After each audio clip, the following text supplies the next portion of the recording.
केंद्रीय मंत्री नितीन गडकरी यांच्याविरुद्ध काँग्रेसचा उमेदवार कोण राहील याचं सस्पेन्स अजूनही कायम आहे। नितीन कुंभलकर जी आपल्यासोबत आहेत, काँग्रेसकडून त्यांनी जोरदार अशी दावेदारी केली आहे। नितीनजी, आपण दावेदारी केली आहे, गडकरींविरुद्ध लढण्यासाठी आपण इच्छुकता दाखवली आहे काँग्रेसकडून, काय सांगाल? आपली दावेदारी कशी मजबूत आहे, काय सांगाल? बघा, दावेदारी मी केली आहे, त्याचे काही पुष्कळ सारे इक्वेशन्स आहे आणि प्रत्येक राजकीय पक्षाचे पण स्वतःचे इक्वेशन असतात आणि उमेदवाराची असतात। मी दावेदारी केली आहे ती सकारात्मक पद्धतीने केली आहे आणि याच्यामध्ये आज ते इक्वेशन जाहीरपणे सांगण्यापेक्षा जशी जशी निवडणूक प्रक्रिया समोर जाईल तर मला पक्षातर्फे जर उमेदवारी मिळाली तर त्याचा अनुभव किंवा त्याची प्रतीती सगळ्या लोकांना येईलच आणि एक चांगलं एक वातावरण ग्राउंड लेवलला, ज्याला आपण अंडरकरंट म्हणतो, असं फक्त नागपुरातच नाही पूर्ण देशभरात सुरू आहे। मागच्या 10 वर्षामध्ये जे काही घडलेलं आहे, मग ते सामाजिक डिव्हिजन करण्याचा जो प्रयत्न धर्माच्या नावावर असो, महागाईचे मुद्दे आहे, असे अनेक मुद्दे आहेत ज्या मुद्द्यांवर खूब प्रखरपणे लोकांमध्ये जाऊन अमृत नोनी आर्थो प्लस, ये एक प्रूवन फॉर्मूला है। इसमें मौजूद नोनी फल के गुण और आयुर्वेदिक जड़ी बूटियां शरीर को जरूरी पोषक तत्व देने के साथ साथ हड्डियों और जोड़ों के घिसने, उनमें होने वाले सूजन और दर्द को रोकने में मदद करता है। दर्द मुक्त जीवन के लिए अमृत नोनी आर्थो प्लस। लोकांना त्याची झळ आता पोचायला लागलेली आहे, तर एक चांगलं वातावरण आणि एक सपोर्ट लोकांकडून मिळेल असा मी आशावादी आहे। माझ्या बाबतीत नाही तर काँग्रेस पक्षाच्या आणि इंडिया आघाडीच्या बाबतीत सुद्धा आहे। एकीकडे काँग्रेसचे जे अनेक नेत्यांचं नाव चर्चेत होतं ते गडकरींविरुद्ध लढण्यासाठी फारशी उत्सुकता नाही, अशा वेळेस एवढ्या मोठ्या नेत्याविरुद्ध लढण्यासाठी आपली काय रणनीती राहणार? आणि एकीकडे एवढे मोठे नेते नाकारत आहे, इनडायरेक्टली असं चर्चा नक्कीच बाहेर येत आहे। नाही, आता कोणी नाकारलं कोणी नाही याचं त्यांनी असं ऑफिशियली तर कोणी असं काही उघडपणे कुठल्याच इंटरव्ह्यूमध्ये कोणी बोललेलं नाही। आता एक कयास आहे, अशा बातम्या उडत असतात।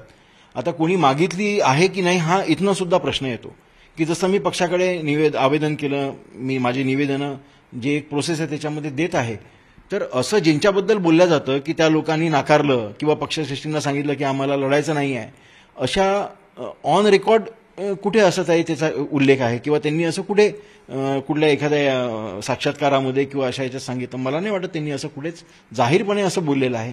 ह्या अशा एक गोष्टी आहेत, त्या स्टोरीज आहेत, त्या एक चलनामध्ये आलेले आहे आणि असं काहीच नाही आहे की गडकरी साहेब आहेत म्हणून काँग्रेस पक्षाचे लोक तयार नाही आहे। तसं नसतं तर जवळपास 38 लोकांनी निवेदन म्हणजे पक्षाकडे मागणी केलेली आहे। कोणाची किती कॅपॅसिटी हा वेगळा विषय आहे, पण लोकांनी मागितली आहे तर उमेदवारांची कमी आहे असं तर नाही आहे। सगळ्यात महत्वाचं, कुंभलकर कुटुंब म्हटलं की एक वेगळं कनेक्शन काँग्रेसमध्ये आहे, मोठा वारसा आहे तुम्हाला। काँग्रेसच्या कार्यकर्त्यांमध्ये चांगली पकड कुंभलकर कुटुंबाची, अगदी man to man, heart to heart अगदी कनेक्शन असलं। आपल्या वडिलांपासून हा वारसा आहे, त्याचाही फायदा मिळेल? नक्कीच मिळेल, कारण माझ्या वडिलांनी इथले जास्तीत जास्त लोकसभेचे इलेक्शन ते स्वतः त्या उमेदवारांचे इलेक्शन एजंट आणि इलेक्शन इन्चार्ज म्हणून त्यांनी काम केलं। जवळपास 1980 पासून ते सक्रिय राजकारणात नागपूरच्या होते आणि काँग्रेसचा तळागाळातला कार्यकर्ता त्याच्याशी न्याय करण्याची नेहमी त्यांची भूमिका राहिली। त्या गोष्टीचा फायदा मला नक्कीच मिळेल आणि त्याबद्दल मी फार सकारात्मक माझा दृष्टिकोन आहे। तर काँग्रेसच्या पडद्यामागील जे हिरो होते आपले, जसे वडील अनेक वर्ष संघर्ष केला, आता तरी काँग्रेसच्या जे बॅकफूटवर म्हणजे पडद्यामागे जे काम करतात त्या लोकांना काँग्रेसने संधी द्यावी असं आपल्याला वाटतं का? नाही, काँग्रेस संधी देत नाही असं म्हणता येत नाही। काँग्रेस संधी देते। असं असतं की या प्रक्रियेमध्ये खूप वेळा काही लोकांना काही जास्ती वेळ थांबावं लागतं, पण संधीच मिळत नाही असं नाही, संध्या नक्की मिळतात। आणि जसं आज माझ्या वडिलांचं जसं होतं, मी पण संघटनेमध्ये जवळपास एक 27-28 वर्षापासून वेगवेगळ्या पदावर, NSUI युथ काँग्रेस, महाराष्ट्र प्रदेश काँग्रेस, आता मी ऑल इंडियाला जवळपास 4 वर्ष झाले मी सहसचिव म्हणून अखिल भारतीय काँग्रेस कमिटीवर काम करतो आहे।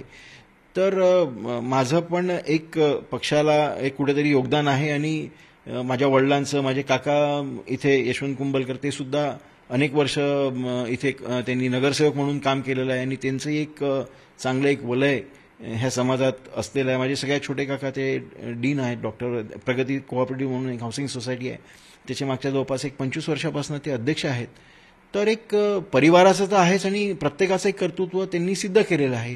मला पक्षाने जर संधी दिली तर मी सुद्धा माझं कर्तृत्व नक्कीच सिद्ध करेल।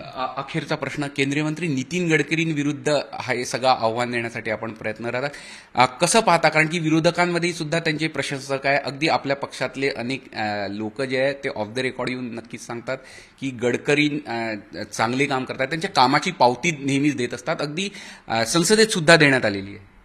नाही, कामाची पावती देणं आणि नाही देणं हे प्रत्येक त्या व्यक्तिविशेषचा स्वतःचा त्याचा अनुभव असू शकतो. पण याचा अर्थ असा नाही की दुसरे कोणीच चांगलं काम करू शकत नाही. संधी मिळाली तर खूप लोक असतात, त्यांना आता पुष्कळ लोकांना संधी मिळत नाही, ते काम करत नाही. संधी मिळूनही काही लोक काम करत नाही.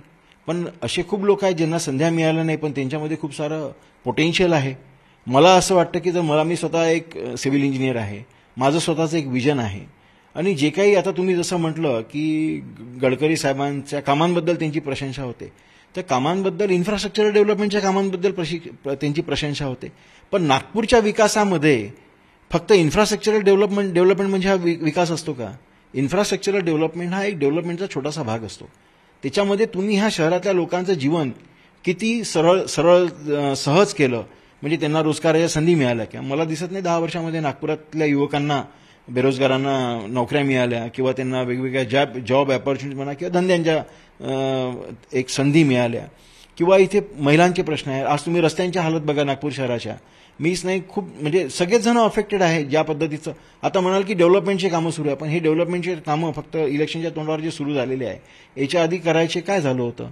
आणि बाकीच्या ज्या गोष्टी मेट्रो आणि ह्या सगळ्या आहेत, हे तर काँग्रेसच्या काळातच सुरू झाल्या होत्या, कार्यान्वित झाल्या होत्या, इम्प्लिमेंटेशन झालं. तर तेच त्यांनी सांगणं.